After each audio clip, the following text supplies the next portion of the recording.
Assalamualaikum, bertemu lagi dan saya Arin di segmen Tanya Jawab seputar Bansos. Nah, kali ini pertanyaannya masuk mengenai penerima bantuan pangan non-tunai PPKM atau disingkat sebagai BPNT PPKM yang baru-baru ini cair ya, sekitar bulan November dan Desember tahun 2021 kemarin. Namun seperti yang kita ketahui, yang disosialisasikan bahwa penerima BPNT PPKM ini untuk anggarannya sementara hanya sampai bulan Desember tahun 2021. Tapi ada yang bertanya bahwa apakah si penerima BPNT PPKM ini ke depannya atau suatu hari nanti akan bisa mendapatkan bansos reguler juga seperti BPNT murni atau bantuan PKH. Oke, sebelum kita bahas semua ini, saya minta dukungannya dulu bagi yang baru bergabung untuk klik subscribe-nya dan aktifkan lonceng notifikasinya. Serta buat Bapak Ibu atau teman-teman di luar sana yang memiliki pertanyaan seputar bansos, bisa langsung tulis komentarnya atau pertanyaannya di bawah video ini juga. Insya Allah next video akan saya jawab pertanyaannya lewat video seperti ini juga.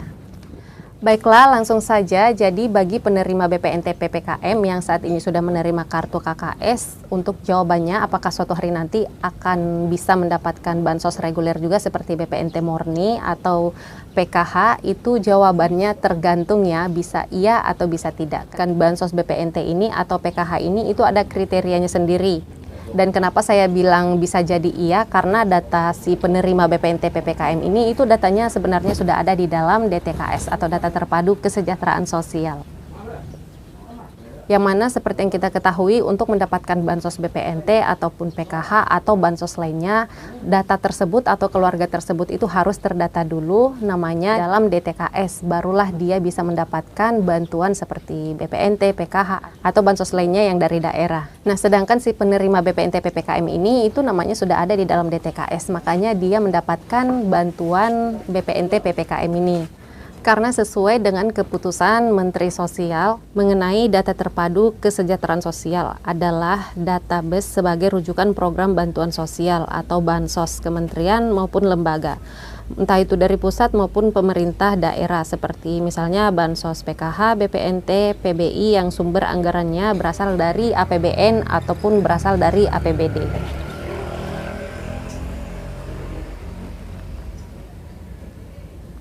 Nah, makanya si penerima BPNT PPKM ini bisa jadi suatu hari nanti bakalan mendapatkan bansos reguler juga, tapi tergantung ya, tergantung apakah si penerima BPNT PPKM ini setelah diverifikasi ulang apakah dia masih layak untuk menerima bansos atau sudah tidak layak lagi, karena ternyata penerima BPNT PPKM ini ada banyak banget penerimanya itu sebenarnya tidak layak menerima bansos.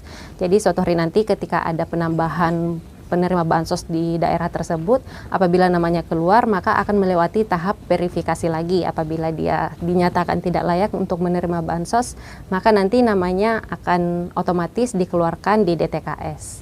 Nah, kemudian apabila orang tersebut secara ekonomi dia itu layak bantu, tapi ternyata komponennya tidak ada, karena untuk bansos PKH ini sendiri itu ada komponennya ya, yaitu terdiri dari komponen kesehatan, pendidikan, dan kesejahteraan sosial. Jadi walaupun orangnya layak bantu dan namanya sudah ada di DTKS, dia sudah menerima BPNT PPKM, otomatis kartunya sudah ada, tapi ternyata dia tidak memiliki komponen dari PKH ini tadi. Itu artinya dia tidak memenuhi syarat kriteria sebagai penerima PKH. Dan selain itu, walaupun orang tersebut itu layak bantu secara ekonomi dan namanya masih ada di DTKS, tapi apabila belum ada kuota dari pusat, yaitu kuota penambahan peserta baru, entah itu bantuan PKH misalnya atau bantuan BPNT, maka tetap saja namanya belum bisa keluar sebagai penerima bantuan reguler.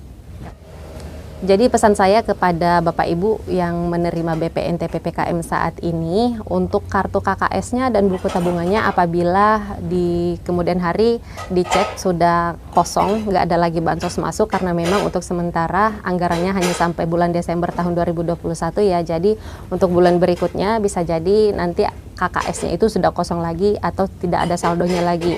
Nah, pesan saya, walaupun saldonya sudah nggak ada lagi, tetap disimpan aja KKS-nya dan buku tabungannya sebagai kenang-kenangan ya, jangan dibuang.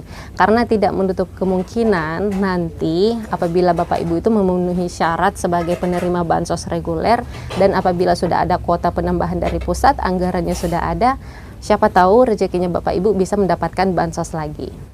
Dan ini pesan tambahan bagi penerima BPNT PPKM yang mungkin kemarin itu diberikan jadwal atau batas waktu pencairan bansosnya hanya sampai tanggal 31 Desember tahun 2021.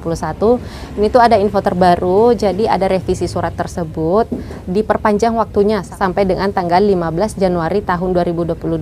Jadi buat Bapak Ibu yang mungkin kemarin belum sempat mengambil kartunya atau buku tabungannya pada saat jadwal penyaluran kolektif tapi Bapak Ibu belum sempat mengambil kartunya, silakan sekarang Bapak Ibu bisa tanyakan posisi kartunya itu ada di mana. Silakan menghubungi dulu dinas sosial setempat atau langsung bertanya ke pihak banknya. Karena itu waktunya masih ada, masih diberikan batas waktu sampai dengan tanggal 15 Januari ini. Dan bagi Bapak Ibu yang kemarin saldonya baru ditransaksikan atau baru ditarik sekitar 3 tahap 3 bulan, karena itu kan ada 6 bulan tuh. Jadi kalau yang kemarin kan ada 2 tahap masuknya. Tahap pertama dia mendapatkan 3 bulan dulu, kemudian tahap keduanya dapatkan 3 bulan lagi. Apabila belum sempat ditransaksikan yang tahap kedua ini, silakan ditransaksikan sekarang, batas waktunya sampai dengan tanggal 15 Januari ini.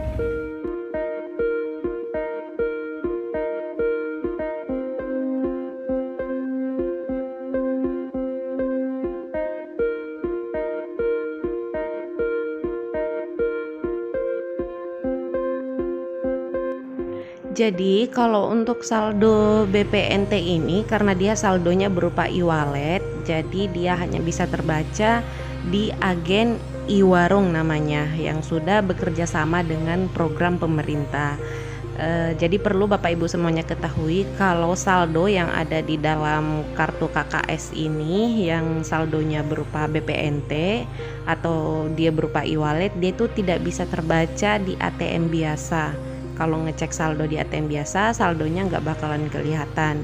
Harus melalui e-warung yang sudah bekerja sama dengan program pemerintah. Karena di sana ada menunya sendiri, yaitu menu program pemerintah, barulah kelihatan saldonya.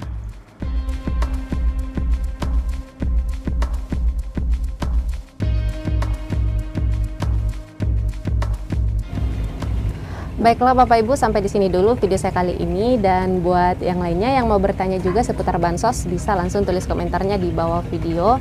Insya Allah sebisa kami akan menjawab pertanyaan tersebut, dan jika sempat kami usahakan untuk menjawab pertanyaannya lewat video seperti ini juga. Dan saya juga minta tolong untuk share video ini ke sosial medianya Bapak Ibu semua agar teman-teman yang lainnya, masyarakat yang lainnya juga bisa mengetahui mengenai info bansos ini. Oke, semoga bantuannya lancar dan bisa bermanfaat, membantu mengurangi beban pengeluarannya Bapak Ibu, dan dilancarkan rezekinya, dimudahkan segala urusannya. Sampai ketemu lagi dan saya di video selanjutnya. Assalamualaikum.